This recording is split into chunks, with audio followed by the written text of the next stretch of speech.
Some breaking news. Right now, markets are down after President Trump escalated his trade war this morning. President Trump is now threatening Apple with an industry-altering ultimatum: either build hundreds of millions of iPhones in the United States or pay tariffs of at least 25% on iPhones that are made overseas. Therefore, I am recommending a straight 50% tariff on the European Union starting on June 1st of 2025. We're supposed to be, Errol, in that 90-day pause in Trump's global tariff scheme that is supposed to stretch into August. But this shows once again that Trump can change things, does change things.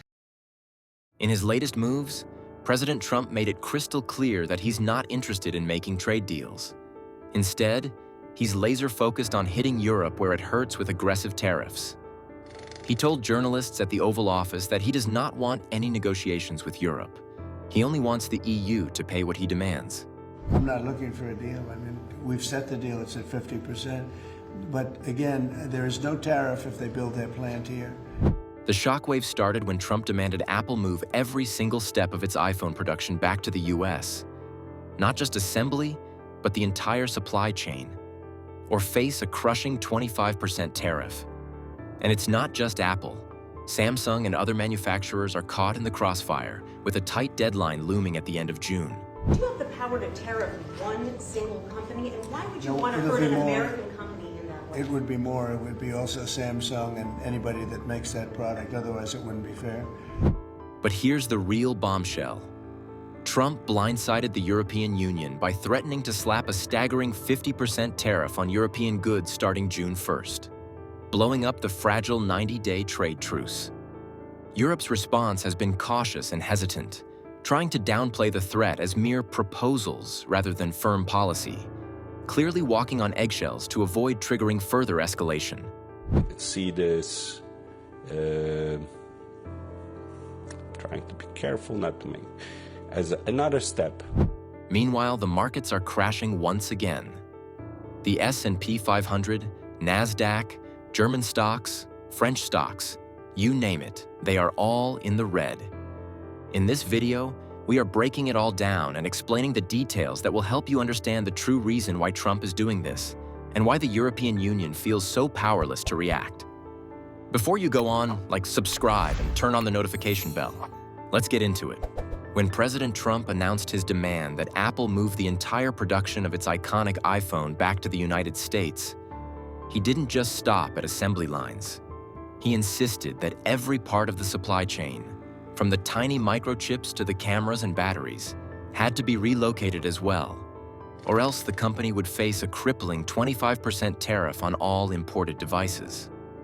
This was not a casual suggestion, but a firm ultimatum, with a compliance deadline set for the end of June.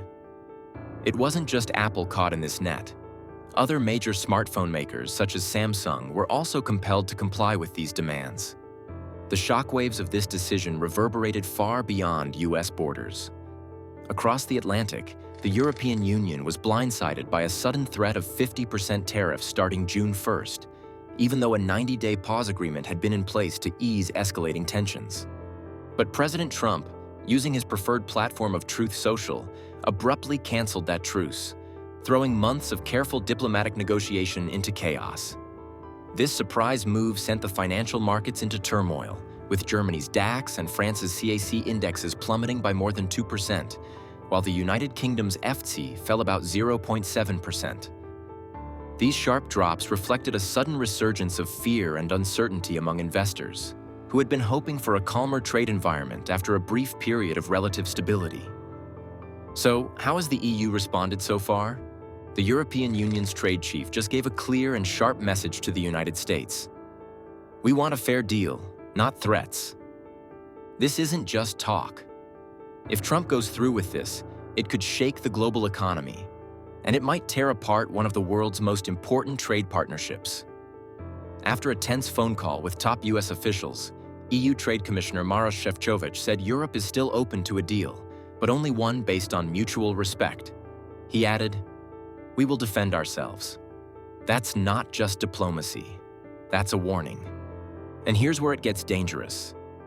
On the same day Trump made the threat, another EU commissioner suggested that the best strategy could be to ignore the noise and just carry on instead of reacting to every provocation. British traditional, saying, keep calm and carry on, it's really a very practical suggestion to all of us. The US and the EU trade about $1 trillion every year. That trade supports millions of jobs in factories, farms, tech companies, and more. If Trump slaps a 50% tax on all European products, everything from wine and cheese to cars and jet engines will suddenly cost a lot more. Businesses will panic. Supply chains will break. Prices will go up for everyone. And Europe won't just sit back and take it. Brussels has been preparing for this kind of fight. It has its own list of US goods to hit with tariffs. It's ready to take the US to court at the World Trade Organization. And if needed, it might even start working more closely with China. Yes, China, to stand against Washington's threats. It is scary because this is a major clash between two giants who used to be close allies. Now, they're starting to act more like enemies. And if this explodes into a full-blown trade war, it won't just hurt politicians. It will hit workers, families, and businesses on both sides of the Atlantic. The escalating tariff threats aimed at the European Union hit at the heart of some of the bloc's most vital export industries. Germany's automobile giants, such as Volkswagen and Mercedes-Benz, represent not just national pride but hundreds of billions of euros in trade with the United States. Pharmaceutical powerhouses like France's Sanofi and the UK-based AstraZeneca produce medicines essential to healthcare systems on both sides of the Atlantic, while industrial machinery manufacturers like Siemens underpin Europe's technological and economic competitiveness worldwide.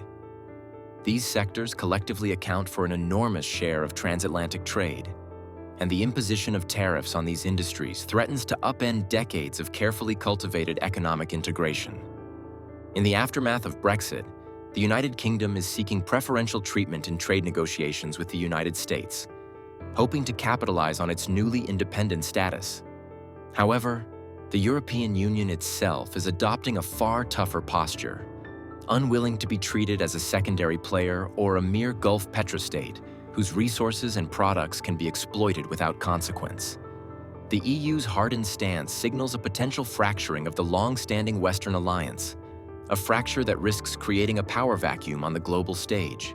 This vacuum, in turn, offers China a wider berth to expand its influence and deepen its economic ties with European nations, leveraging their dissatisfaction and Washington's growing unilateralism. Are we witnessing the beginning of a new era best described as America alone, where traditional alliances dissolve and global power shifts dramatically? Meanwhile, the idea of Apple bringing manufacturing back to America sounds straightforward and even patriotic at first glance, but it completely ignores the enormous complexities hidden beneath the surface of modern electronics production. Apple itself does not manufacture iPhones. Instead, it relies heavily on a vast global network of more than 1,000 suppliers, with the majority of these companies and factories located in China. The heart of this network is in Shenzhen, a city renowned worldwide for its dense concentration of electronics manufacturing expertise and infrastructure. Foxconn, Apple's main assembly partner, operates a colossal factory complex capable of producing over 230 million iPhones every year. But Foxconn's role is much more than assembly alone. It orchestrates thousands of specialized components from a multitude of suppliers located not just in China but across the globe, all coordinated with sophisticated logistics and just-in-time delivery systems. This high degree of specialization and efficiency is a result of decades of incremental development, investment, and industrial clustering that simply does not exist in the United States today.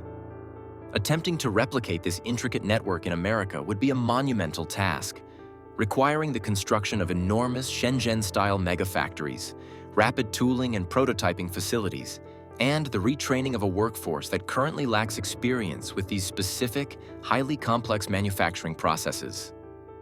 The U.S. industrial base has been hollowed out over the past several decades, with many factories shuttered and specialized manufacturing expertise lost or eroded.